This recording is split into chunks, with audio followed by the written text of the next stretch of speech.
मुंबईच्या पश्चिम उपनगरकरांसाठी नवी अडचण निर्माण होऊ शकते। पश्चिम रेल्वेच्या 175 लोकल फेऱ्या रद्द करण्यात येणार आहेत।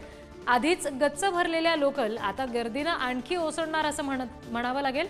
शुक्रवारपर्यंत लोकल राम मंदिर मालाड दरम्यान 30 किलोमीटरच्या संथ गतीने चालणार आहेत आणि पश्चिम रेल्वे लोकलवर सेवेवर मोठा परिणाम या सगळ्याचा होऊ शकतो।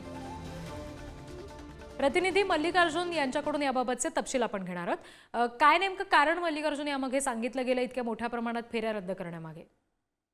नक्कीच रुद्धी, 6व्या टप्प्याचं जे रेल्वेचं काम सुरू करण्यात आलेलं आहे, गोरेगाव ते कांदिवली पर्यंत हा 6व्या टप्प्याचा रेल्वेचं काम जलद मार्ग मेगा ब्लॉक करण्यात आलेला, ज्यामध्ये प्रवाशांसाठी असुविधा होणार आहे। यामध्ये 150 ते 175 लोकल फेऱ्या रद्द करण्यात येणार आहे आणि 4 ऑक्टोबर पर्यंत सेवामध्ये लोकल जे फेऱ्या आहेत त्या अनेक फेऱ्या रद्द करण्यात येणार आहे, ज्यामध्ये प्रवाशांना मोठा त्रास सहन करावा लागणार आहे। ज्या हार्बर लाईनचं जे लाईन आहे ते देखील यामध्ये जोडण्यात येणार आहे बोरिवली पर्यंत।